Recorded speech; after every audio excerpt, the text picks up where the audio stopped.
पापों से मन हटा ले, प्रभु को अगर पाना। पापों से मन हटा ले, वो अगर है पाना। जीवन है चार दिन का,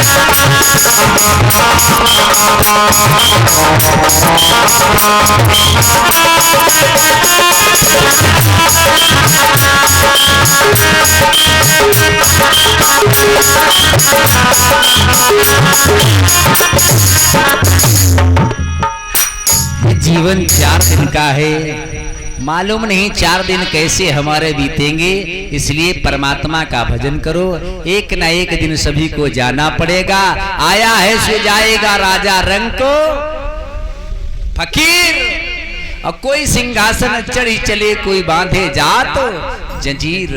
भगवान बाके बिहारी की सप्ताह यज्ञ विधि के द्वारा श्रवण कीर्तन गायन करते हुए ज्ञान वैराग दोनों तरुण हो गए।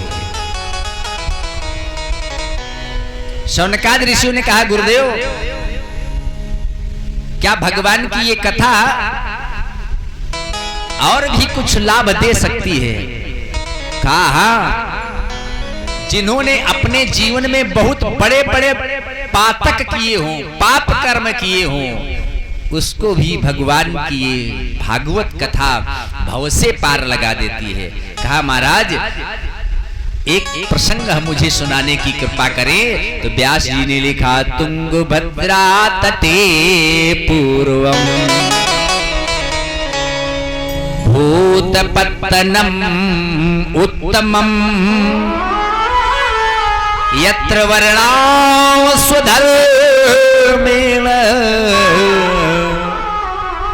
शत शत कर्म तत्परा।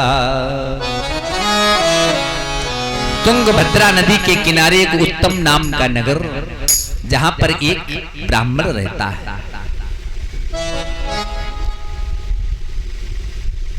जिसका नाम है आत्मदेव। आत्मदेव पुरे तस्मिन, उस नगर में आत्मदेव नाम का ब्राह्मण रहता था। कैसा था?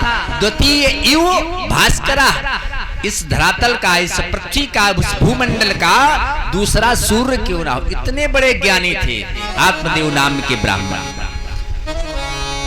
जो ब्राह्मण जो जिस विभाग का होता ना, वो उस विभाग की चर्चा करता, वार्ता करता। व्यापारी है तो व्यापार की बात करेगा, जैसे उसे मौका मिलेगा तो तुरंत व्यापार की बात शुरू। हम लोग हैं, जरा से मौका मिले भागवत शुरू।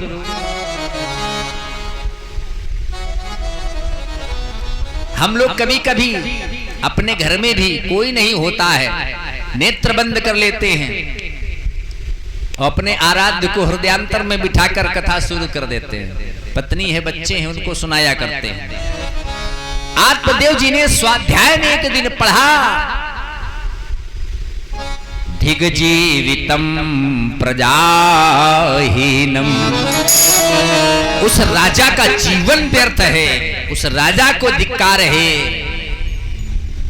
जिस राजा के राज्य की प्रजा दुखी है। चासु राज प्रिय प्रजा दुखारी, सो नृप अवश्य नरक अधिकारी। धिग्जीवितम प्रजाहीन, धिग गृहम चा प्रजा बिना,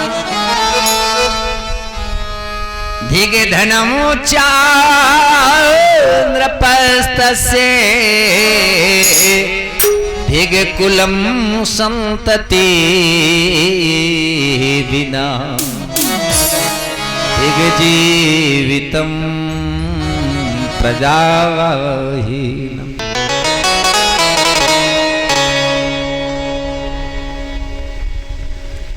उस राज्य का जीवन व्यर्थ है, उस प्रजा को धिक्कार है जहां का राजा अच्छा नहीं है, और वो कुल बेकार है, वो घर बेकार है जिस घर में कोई संतान नहीं है।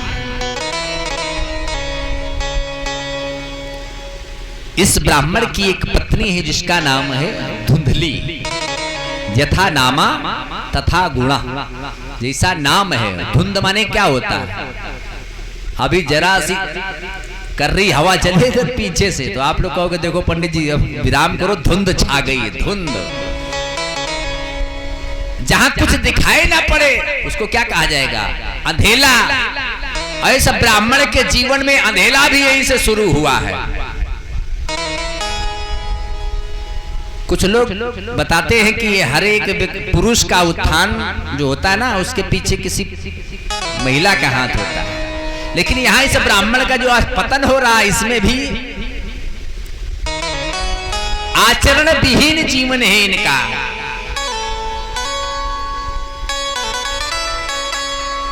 जब 12 वर्ष वैवाहिक जीवन के व्यतीत हो गए, आत्मदेव जी ने जान लिया अब मेरे कोई संतान नहीं हो सकती है। इससे अच्छा है कि मुझे मर जाना चाहिए। गृह त्यागी हो गए, घर को छोड़ दिया। वही कथा, वही चरित्र, वही घटना सूत जी महाराज सौनकाद ऋषियों को सुनाते हैं, बताते हैं। एकदा साधुजो दुखाद गृहं त्यक्त्वा वनं गतः, घर को छोड़कर वन को जाता है। वन में जाने से क्या होता है? गंगा के नहाने से क्या होता है? होता है बोले गंगा के नहाए ते कौन लोग तर रहे, और कछुओ नाही तरे जिनकी गंग बीच घर है। जंगल मां जाए से गर भगवान मिल जात हैं। अगर जंगल में जाने से भगवत प्राप्ति हो जाए तो सिंह सियार गीदड़न के जन्म जंगल मां हुई जात। वन में जाना है ना, अपने घर में रहकर वन बनाइएगा। अंदर मोह सकल व्याधिन कर मूला, मोह से आप वैराग्य लीजिएगा, मोह से वन बना लीजिएगा। घर को छोड़कर वन में जाते हैं, वहां भी जब इन्हें शांति नहीं मिली। घर में थे तो वन की चिंता लगी है, वन में चलो यहाँ पुत्र नहीं है, लोग निर्वंशी कहते हैं, मेरा मुखमंडल देखना नहीं चाहते हैं, तो वन में चलते हैं, वहां शांति मिलेगी। और जब वन में गए तो फिर घर की याद आने लगी। ऐसे वन में जाने से क्या फायदा? अरे अगर बन जाना है तो जैसे राम बन गए, जैसे राम बन गए तो राम बन गए। आप भी बन जाना चाहते ना, तो पहले आप बन जाइए, फिर आप बन जाएंगे। लेकिन वन में जाकर आप वहां भी घर तो बना सकते हैं ना। आजकल तो वो व्यवस्था, वीडियो कॉल कर लो, चाहे जहां बने रहो। तो बनाना है अगर बन, तो अपने मन को कंट्रोल करिएगा। मन की लगाम